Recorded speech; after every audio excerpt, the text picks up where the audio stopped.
Boa noite, meus amigos. Realmente eu estava com saudade e eu adorei, porque eu cheguei aqui e falou: você veio fazer palestra, doar? Eu falei: não, mas eu também venho receber. Aí ele falou assim: então você veio fazer permuta. Eu falei: gente, agora eu adorei. Eu não venho fazer palestra, eu venho fazer permuta. Porque, na verdade, a gente mais recebe do que se doa. Hoje eu vou trazer uma reflexão, como eu gosto muito de refletir junto a vocês, sobre quando a vida pede verdade. Em João 14,6, Jesus diz: eu sou o caminho e a verdade. Essa lição aí é do livro Vinha de Luz, acho que é 175. Diante de cada discípulo, no reino individual, Jesus é a verdade sublime e reveladora.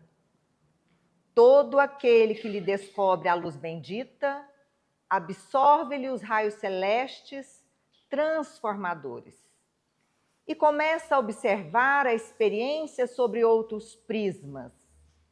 Elege mais altos padrões de luta, descortina metas santificantes e identifica-se com horizontes mais largos.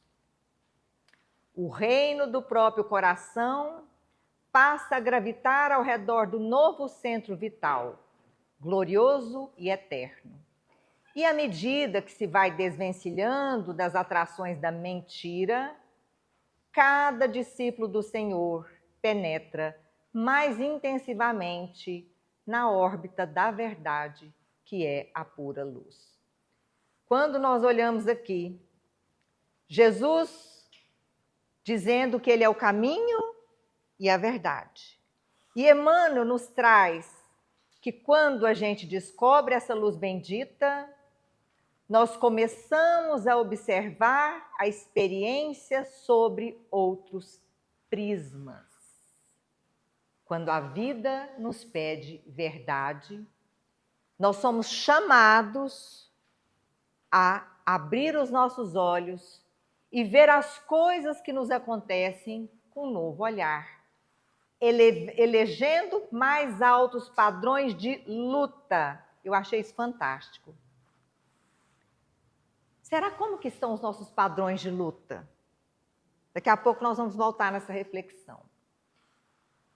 Quando é que a vida nos pede verdade?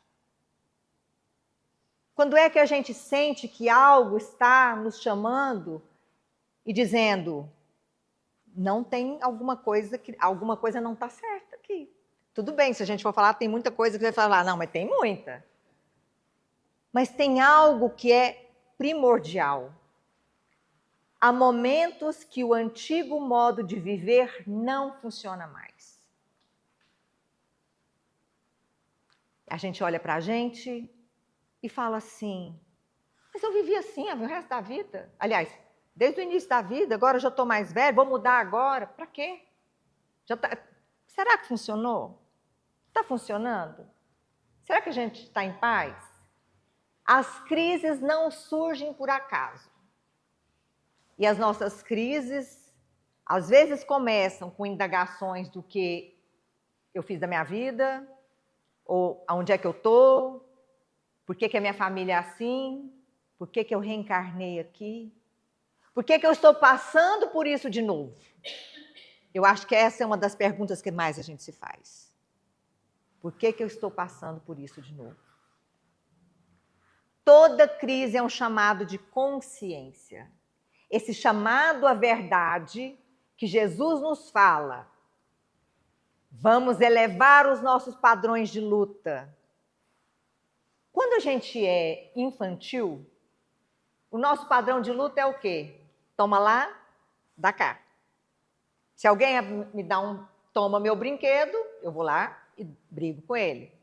A gente vai elevando até que alguém, como se diz, vem nos bater, a gente bate de volta. Mas Jesus quer isso. Ele quer que a gente eleve o padrão da nossa luta. Então essa luta, ela precisa, na medida que a gente toma consciência, ela precisa se elevar também. Nós não podemos responder mais aos mesmos desafios da mesma forma. não é o sofrimento que destrói, é a falta de sentido no sofrimento. Porque, gente, sofrer por sofrer não evolui ninguém. Não evolui. Eu sinto muito informar para vocês. Mas eu acho que vocês já sabem disso. Porque tem pessoas que sofrem a vida inteira e continuam amargas e aquilo não provocou mudança nenhuma na pessoa. Quando a gente vive fora de nós, isso não quer dizer, no lugar onde a gente esteja, que a gente tenha que mudar da nossa casa, que a gente tenha que fazer algo.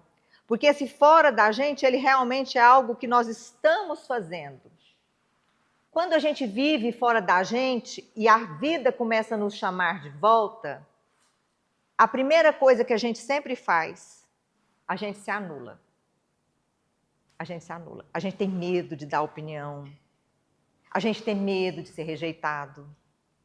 A gente fica pequenininho lá, como se diz, me deixa aqui quietinho, né? Nós agradamos para pertencer. A gente fala coisas para o outro, para que a gente possa agradar, porque a gente quer ser querido, a gente quer ser gostado, a gente quer ser importante.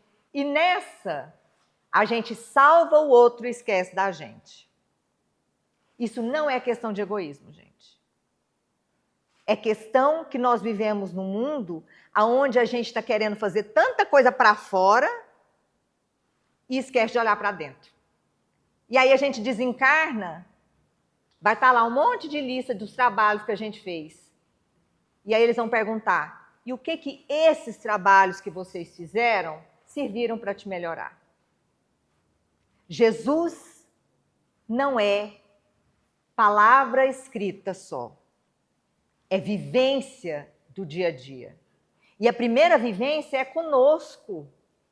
Essa vivência da gente olhar para a gente e ver, a vida nos chama, nós estamos em crise. Às vezes é uma doença, às vezes é um problema em casa, às vezes é algo que a gente nem imaginaria que está acontecendo, mas a vida está nos convidando.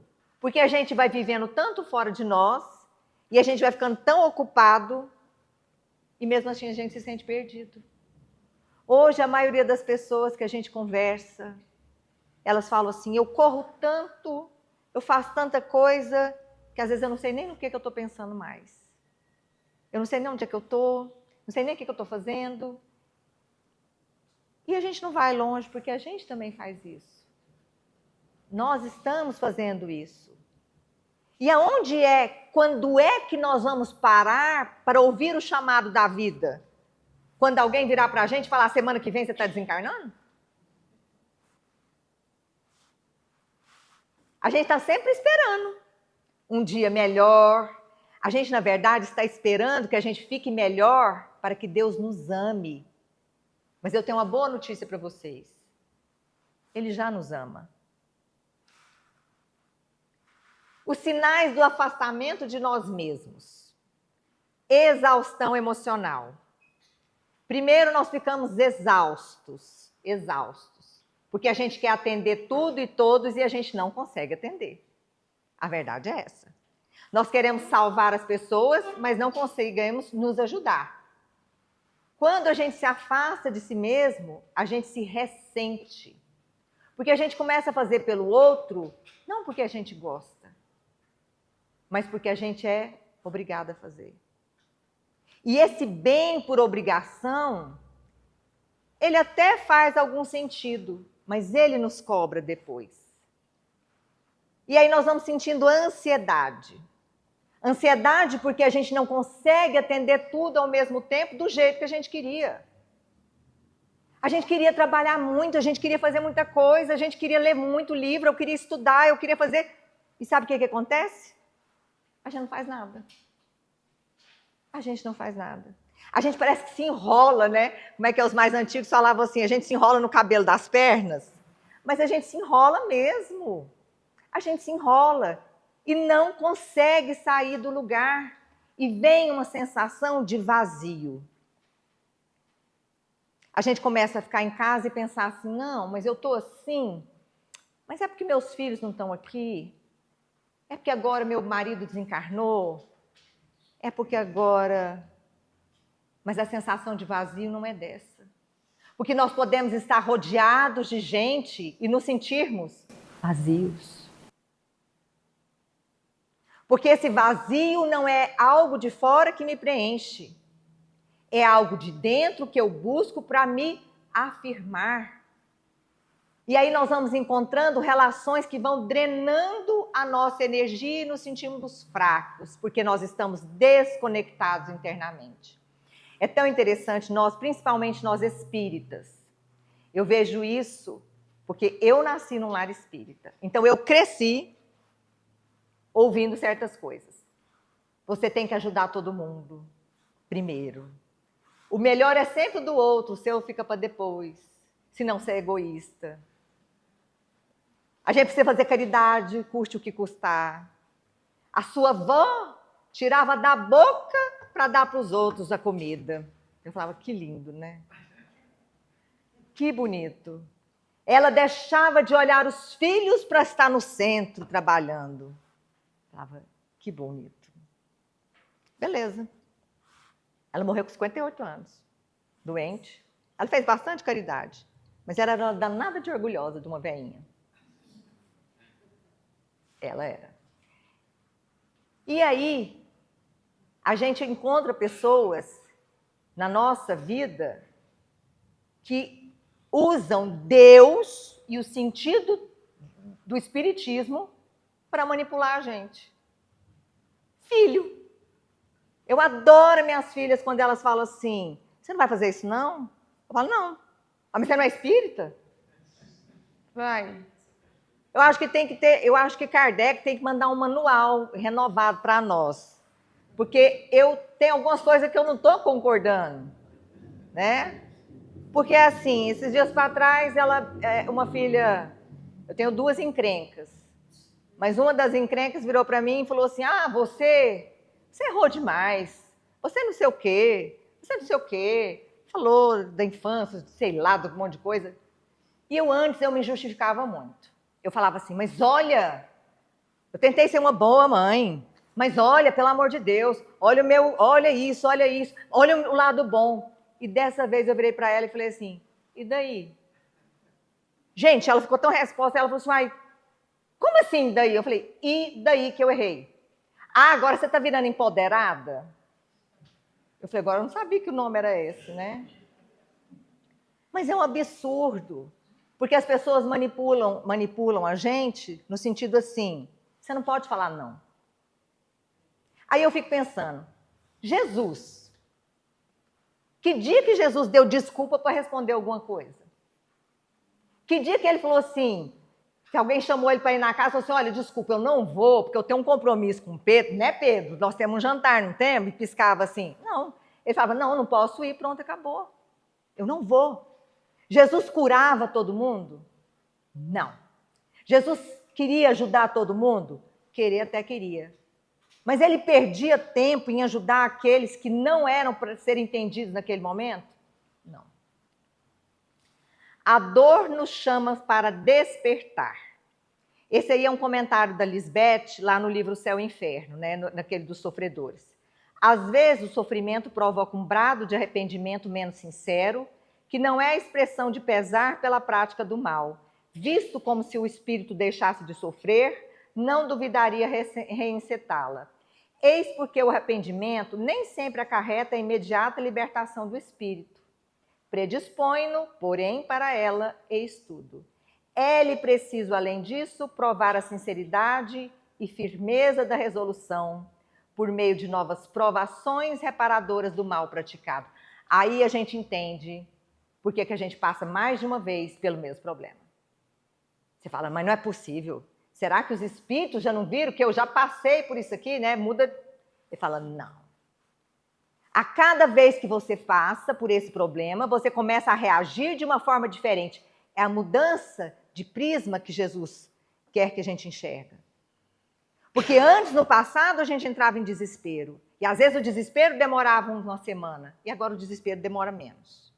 Então a gente está melhorando. A gente começa a reagir de uma outra forma.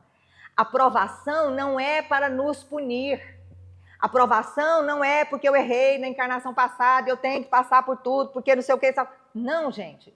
A provação é para saber se nós estamos aprendendo a lição. E para saber se nós estamos aprendendo, a gente precisa passar.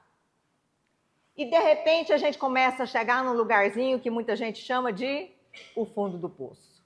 Eu acho engraçado quando a gente fala assim, tô vendo uma luz no fim do túnel. Fala, é um trem vindo em direção contrária, né? Para ser bem pessimista, gente, é brincadeira, tá? Mas olha, quando a gente pensa assim, meu Deus, não tem mais para onde ir, não. Eu estou no fundo do poço. E nós espíritas, nós temos algo que eu acho fantástico. A tal coisa da gente saber que a vida não termina, não é que ela nos evita de suicidar, e eu acabei de crer esse tempo atrás. É porque a dor está tão ruim, e na hora que você pensa que se você suicidar, você vai continuar sentindo aquilo, você fala, não, aí é burrice. Não é verdade? Persistir no erro. Então, assim, aquele negócio assim, ó, você está com mágoa, você está destroçado por dentro. Aí você vai e fala, eu quero morrer, eu vou me matar. Quando você pensa que o negócio não vai acabar e que a única coisa que você vai conseguir é não sair daquilo, aí você tem que ser um pouquinho mais inteligente. Você fala, não é que eu não quero morrer, é que eu não quero que esse negócio continue. Porque, na verdade, o que eu quero é sair disso aqui. E se eu desencarnar dessa forma, a única coisa que eu vou fazer é o quê? Persistir nessa dor. E quando a gente chega no fundo do poço, as nossas máscaras caem. Porque a gente precisa de ter humildade. As ilusões se partem. A gente vê que tem coisas que não fariam a menor diferença na nossa vida. A gente olha e fala, meu Deus, perdi tanto tempo por pouca coisa. Sabe aquele negócio assim? Como diz a minha filha, às vezes quando a gente tem um problema grande, você esquece até os pequenininhos, você fala, isso aí agora virou fichinha. Mas é. E ela silencia o ego. Porque aí bota a gente para pensar. O que eu estou fazendo aqui? Para onde é que eu vou? A vida está convidando a gente a ter verdade. E fundo do poço não é para a gente pensar assim, nossa, acabou com tudo. Na verdade, quando a gente chega nesse limite do fundo do poço, é que começa a ser a verdade em nós. Porque é onde a gente tem que tirar todas as nossas máscaras, toda a nossa carapaça, e a gente está sozinho com a gente mesmo e começa a pensar, meu Deus, me ajuda. E aí a gente faz aquela prece, como diz o Haroldo, com as ondas tão curtas que ela arrebenta mesmo. Porque a gente está com profunda dor e a gente não tem mais para onde correr. O fundo do poço não é o fim, não é sentença, é convite à mudança. É o início da volta para o Pai, a volta para a casa, para esse autoencontro. E a vida vai chamar a gente a verdade várias vezes. A gente nega, a gente foge e fala, não é agora. Depois ela volta um pouquinho mais intensa. Depois ela volta um pouquinho mais intensa. Até você tirar o curativo que está lá e vendo que aquela ferida precisa ser aberta e limpa. Porque senão ela não vai se fechar. Ela não vai cicatrizar. Joana de Ângeles fala que toda vez que nós fugimos de uma prova, ela acaba retornando. E até com mais dificuldade. Quando a gente recorre à prece, né? No Evangelho, aí no capítulo 27, pela prece o homem atrai o concurso dos espíritos bons, que vêm sustentá-lo em suas boas resoluções e inspirar-lhes bons pensamentos. Ele adquire desse modo a força moral necessária para vencer as dificuldades e voltar ao caminho reto, se deste se afastou.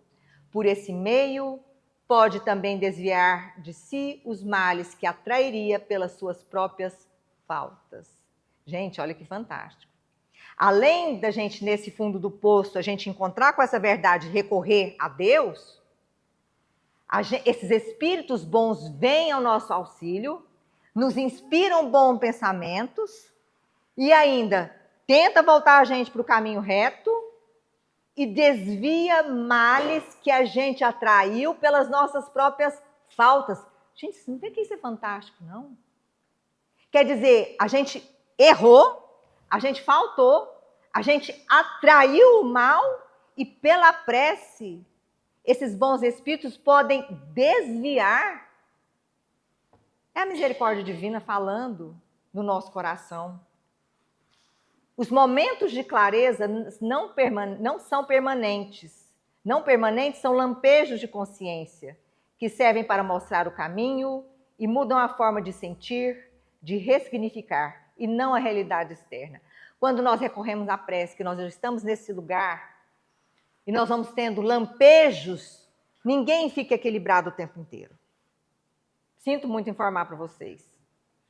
Ou aqui tem alguém que fica equilibrado o tempo inteiro, me dê a receita, por favor, eu estou necessitando, vou deixar meu número do WhatsApp, fale comigo depois do privado, porque eu não consigo ficar equilibrada. Aliás, eu estou conseguindo ficar equilibrada há pouquíssimo tempo. Mas estou, como se diz, escorrega, levanta e vamos de novo, né? Como se diz, que não dá para a gente desistir. Quando a gente começa a buscar essa oração, quando a gente começa a buscar a prece, quando a gente começa a estar nesse momento de encontro de verdade, a gente ressignifica tudo o que acontece na nossa vida, mas a gente não muda a realidade externa. O externo continua do mesmo jeito. É aquela coisa assim, tá chovendo, aí Deus dá a chuva, eu quero sair, porque eu quero ir no centro, mas eu não quero que chova. Aí Deus, como se diz, os bons espíritos viram para a gente e falam assim, pega o guarda-chuva. Ah, mas eu não queria usar o guarda-chuva hoje. Então, pega a capa de chuva. Ah, mas a capa de chuva deixa molhar. Bota uma galocha, que aí você não molha o pé. Ah, mas eu também não gosto. Porque, na verdade, o que eu queria que acontecesse? Que parasse de chover. E cadê a lição? Eu tenho os instrumentos para enfrentar um dia de chuva. Mas se eu não quero usar, o problema é de quem? É nosso, gente.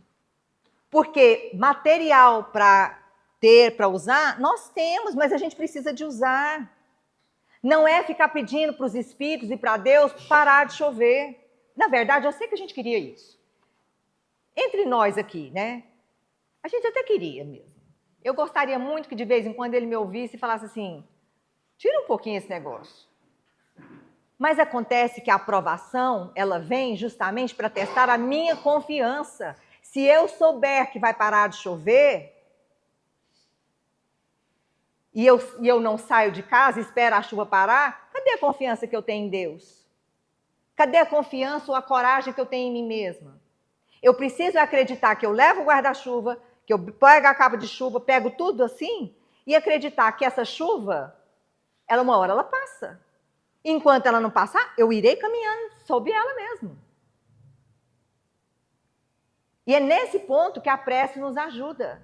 A prece não faz parar de chover. A prece não para a tempestade. Mas ela fala pra gente, se esconde ali, vai por ali. Se a gente estiver escutando, nós vamos perceber isso. E esse autoencontro, essa volta para casa, é escutar a própria consciência. A gente não confia na gente. A gente faz a prece, os bons espíritos conversam com a gente, mas você quer saber a opinião do outro. E enquanto uns 10 não concordam com você, você fala, acho que não vou fazer então não. E aí, o espírito protetor, acho que já está virando para a gente e fala assim, por que você me pede? Se você não me ouve e quer escutar os outros. Entra para dentro de si mesmo, vai fazer a sua prece, busca, medita. A resposta está com você. Mas a gente quer ouvir o outro, sabe para quê? Para dividir culpa. Porque se errar, foi aquele povo do centro lá que mandou fazer desse jeito. Mandou, ainda fala assim, mandou eu fazer assim. Reconhecer limites.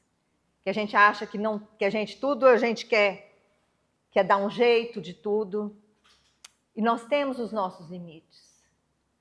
A gente precisa reconhecer que a gente não dá conta de tudo. E às vezes reconhecer que a gente gostaria de ser melhor, mas eu ainda não sou. Assumir responsabilidade emocional. A gente começa a parar de culpar o outro. Ah, eu tô nervoso porque fulano apareceu perto de mim. Ah, eu tô assim triste porque eu lembrei que o ciclano fez alguma coisa comigo. Ah, mas hoje eu tô desanimado porque... Não, é porque você quer ver a situação desse jeito. Porque se você quiser ressignificar ela, depende de você. Enquanto o outro está tendo poder sobre você, sobre nós mesmos, a gente não vai sair do lugar. Porque aquela mágoa de 20 anos atrás vai estar presente mais forte do que nunca, cada vez que eu pensar nela. Cada vez. Isso não é conforto, é verdade. Não é confortável, gente. Esse autoencontro não é confortável. Mas Jesus já dizia que o jugo dele era leve. Mas tem jugo. É compreender que é preciso suportar e recorrer à prece. No autoencontro nasce a nossa dignidade. A nossa dignidade nasce com o reconhecimento dos nossos limites. Onde não há limites, há adoecimento. Quando a dor nos ensina a dizer basta, ela deixa de ser castigo e se torna mestra. Quando a dor nos ensina a dizer basta, ela deixa de ser castigo e se torna mestra. A dor se torna mestra. É naquela hora que você fala, agora chega. Mas não é chega para o outro, é chega para a gente. Porque à medida que você começar a falar não para certas pessoas, principalmente parente, você não vai servir mais para eles. Não vai. E você vai ter que suportar e pagar o preço da sua dignidade. Porque Jesus não falou que era para a gente fazer isso. Ele falava era o contrário. Seja o seu falar, sim, sim, não, não. Jesus não queria ser aclamado pelo povo. Jesus não queria ser o queridinho do povo. Jesus queria falar a verdade dele. Aqueles primeiros cristãos eram levados lá à fogueira, às feras, e a multidão gritava o que para eles?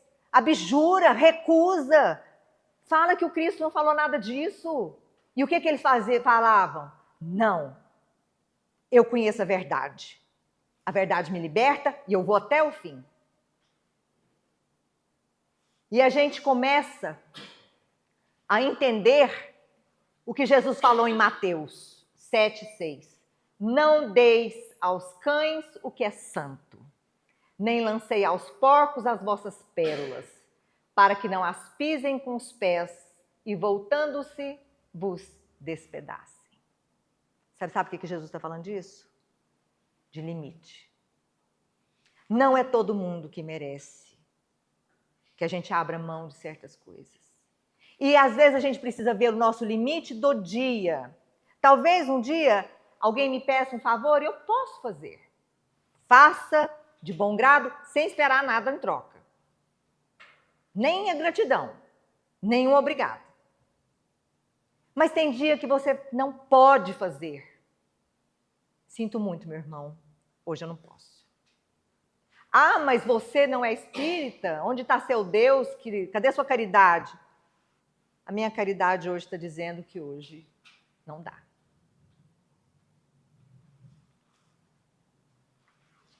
Quando nós voltamos para esse autoencontro, para essa volta para casa, para essa verdade, se tem algo que nós devemos fazer, é perdoar a nós mesmos. A doutora Rob Kazarjian, no livro do Perdão, nessa página 145, ela fala uma coisa assim muito interessante.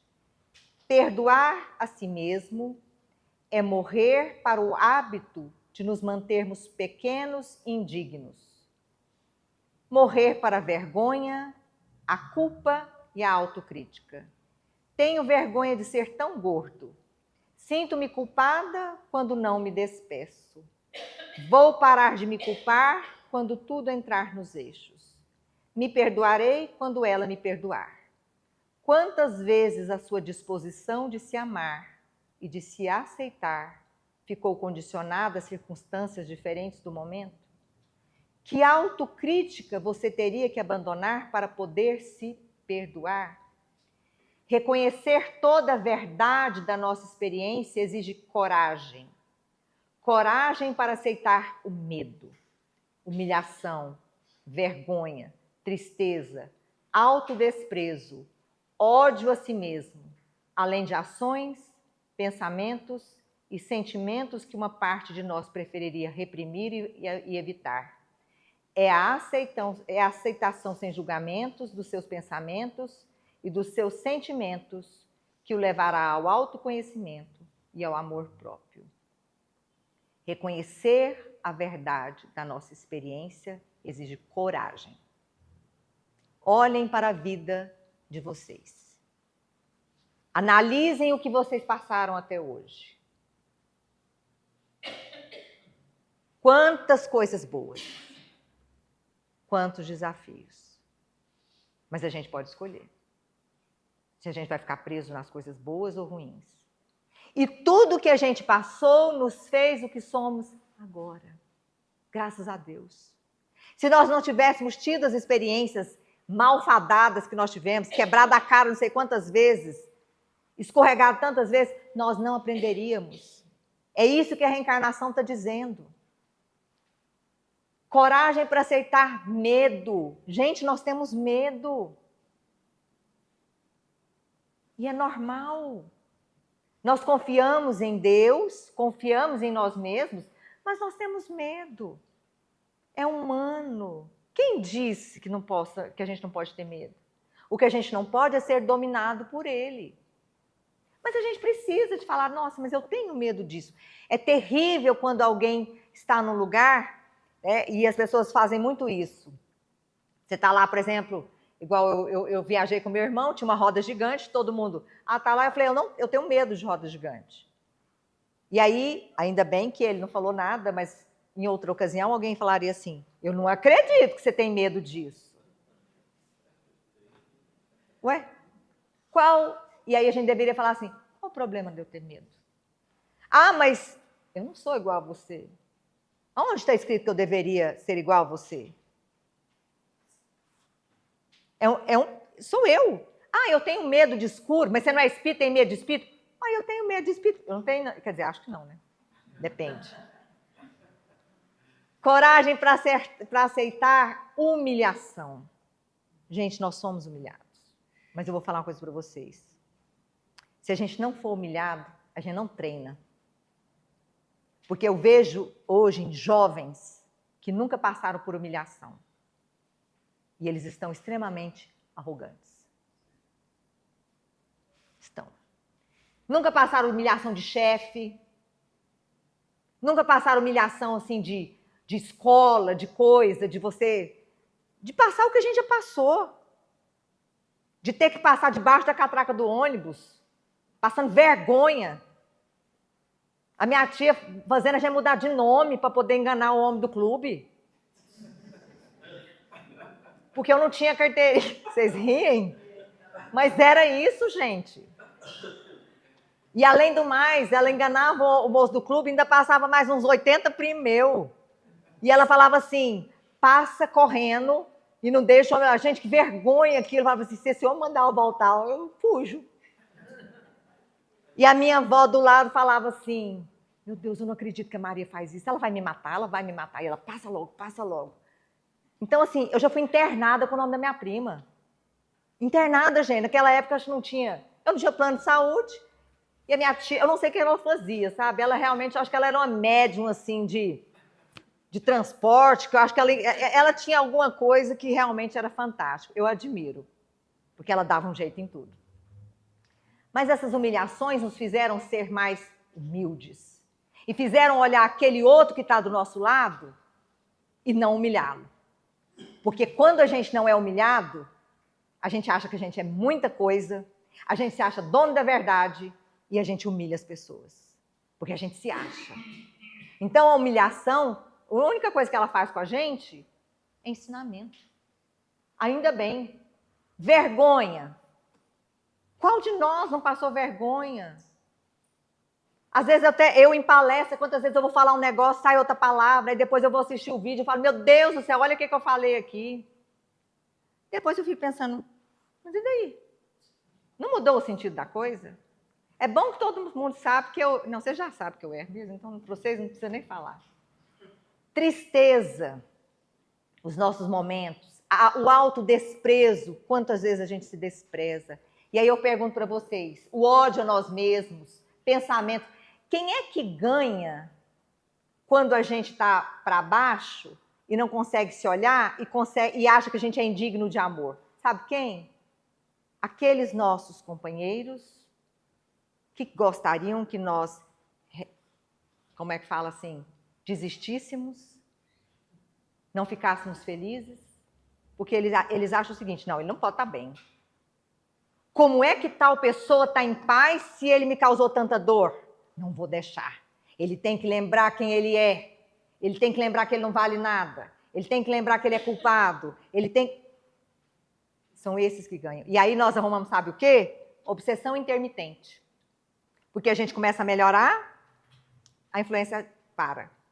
A gente cai de novo, a influência vem. Aí a gente vai. E aí a gente começa a achar que a gente está até maluco, né? Porque às vezes a gente está bem e de repente cai. Mas por quê? Porque a gente não aceita esses pensamentos. É feio a gente ter pensamento feio? É. Mas Jesus, o que eu vou fazer se agora eu estou... Me ajuda então. Porque quanto mais eu penso, eu falo para mim assim, eu não posso ter esse pensamento, mas eu não poderia pensar isso, mas vai afirmar. É a mesma coisa assim, quando eu falo do auto-perdão, não é que você tem que se perdoar, não é obrigação, é processo. Porque se virar obrigação, vira peso. Tudo que vira muita obrigação vira peso. É algo natural. É algo que a gente começa a ter bom humor das nossas, como se diz, defecadas, para não falar outra coisa.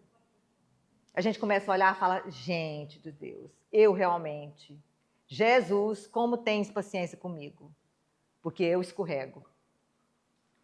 Não há iluminação sem verdade.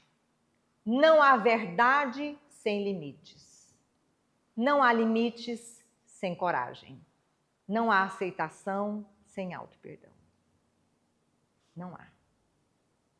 Se eu busco a verdade, eu preciso me iluminar. Que eu possa só conseguir um pouquinho de luz agora. Que eu possa conseguir. Não há verdade sem limites. Porque eu preciso reconhecer do que eu sou capaz e fazer valer a pena. E suportar. A porta é estreita, só passa um de cada vez. Quando a gente desencarnar, nós não vamos levar os nossos filhos, sogro, genra, nora, sei lá, trabalhadores, né? Não espere que, como se diz, seria bom, né, Marlon, você chegar no plano espiritual e falar assim, chama o pessoal lá do Eurípides para testemunhar ao meu favor. Tenho certeza que a gente iria. Mas não vai acontecer isso. Não vai. Nós vamos passar sozinhos. Não há limite sem coragem. E coragem também é desenvolvimento. A gente não desenvolve coragem do dia para o outro. Não desenvolve.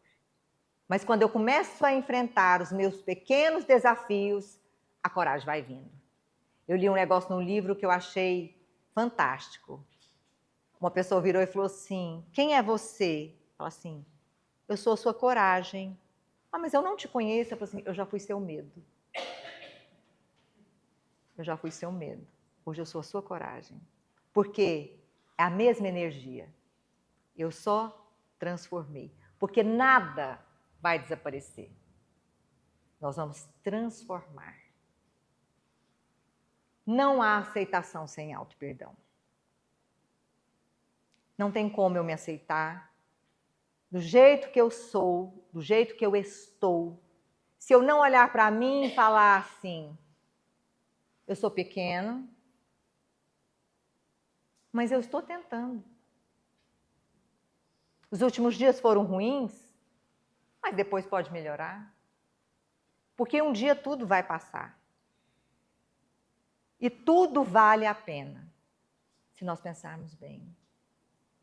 Quantas vezes a gente olha para a nossa vida atrás e pensou que aquele instante que nós vivíamos era decisivo. Que a gente achava assim, desse eu não passo. Agora é o caos. Meu Deus, não sei o que vai ser de mim.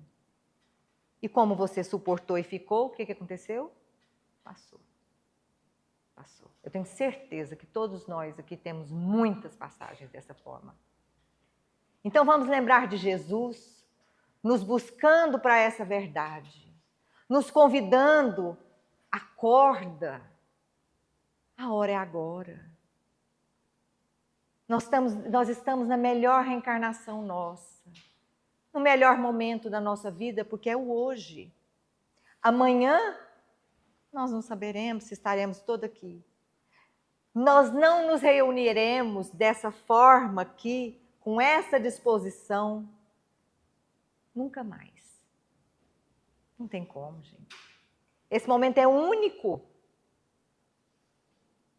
Amanhã alguém pode nem estar aqui mais. É único. Eu só tenho Ele agora. É nesse momento que eu faço Jesus viver através de mim. E Ele só pode viver através de mim se eu me apequenar. E aí Ele pode fazer. E aí quando tudo passar, os momentos difíceis, quando a gente começar a acordar, que a gente estiver nesse fundo do poço, que a gente vai estar várias vezes, e isso é normal,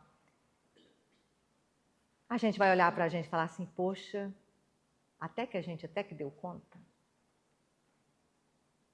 Aos trancos e barrancos, nós demos conta. E é isso que Ele espera de nós. As provas vão e vêm, não para nos punir, mas para a gente dar um outro sentido. Para a gente louvar a Jesus. Para a gente louvar esse Pai que nunca nos abandonou. E essa espiritualidade amiga, que sempre nos guia, que nos acolhe, que nos nossos momentos de lágrimas está do nosso lado, que nos nossos momentos de dor está nos afagando. Nós nunca estamos sozinhos. Vamos continuar firmes então. Que Jesus nos abençoe.